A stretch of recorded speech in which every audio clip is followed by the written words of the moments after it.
বর্ষার বিকেল, আকাশে কালো মেঘ, চারপাশে হালকা বৃষ্টির শব্দ।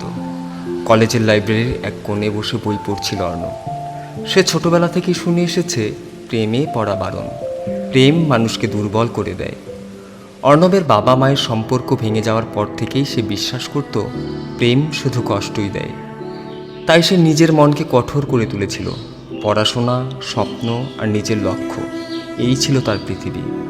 একদিন লাইব্রেরিতে নতুন একটি মেয়ের সঙ্গে পরিচয় হলো। তার নাম মেঘলা।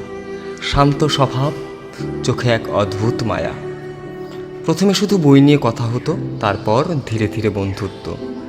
মেঘলার সঙ্গে কথা বলতে ভালো লাগতো অর্ণবের, কিন্তু যতই মেঘলার কাছে যেতে থাকে ততই মনে পড়ে সেই কথা, প্রেমে পড়া বারণ।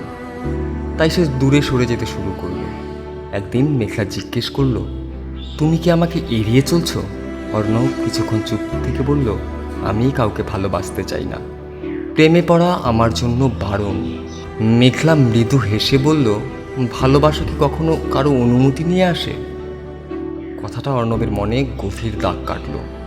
সময় কেটে গেল। একদিন মেঘলা অন্য শহরে পড়তে চলে গেল।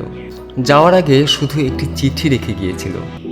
চিঠিতে লেখা ছিল, ভালোবাসা কাউকে দুর্বল করে না, বরং শক্তি দেয়। যদি কখনো মনে হয় আমাকে মনে পড়ছে, তাহলে তুমি বুঝবে প্রেমে পড়েছ, আর তখন নিজেকে আটকানোর চেষ্টা করো না। মেঘলা চলে যাওয়ার পর অর্ণব বুঝতে পারল সে সত্যিই তাকে ভালোবেসে ফেলেছে, কিন্তু তখন অনেক দেরি হয়ে গেছে। কয়েক বছর পরে অর্ণব জীবনে প্রতিষ্ঠিত হলো। একদিন হঠাৎ একটি বইমেলায় মেঘলার সঙ্গে দেখা। দুজনেই অনেকক্ষণ নীরবে একে অপরের দিকে তাকিয়ে রইল। মেঘলা হেসে বলল, এখনও কি প্রেমে পড়া বারণ? অর্ণব হাসল, না, এখন বুঝেছি, প্রেমে পড়া বারণ নয়, ভুল মানুষকে ভালোবাসা বারণ। বইমেলার ভিড়ের মধ্যে দুজন পাশাপাশি হাঁটতে লাগলো। জীবনের নতুন অধ্যায় শুরু হলো সেদিন। এই গল্প থেকে আমরা কি শিক্ষা পেলাম? ভালোবাসা কখনো দুর্বলতা নয়। সঠিক মানুষ জীবনে এলে ভালোবাসা আমাদের আরও শক্তিশালী, সাহসী এবং পরিপূর্ণ করে তোলে। প্রেমকে ভয় নয়, বুঝে গ্রহণ করতে শেখো।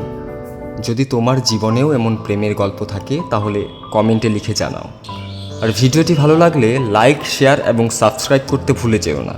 আবার দেখা হবে নতুন কোনো গল্প নিয়ে কোনো একদিন। ধন্যবাদ।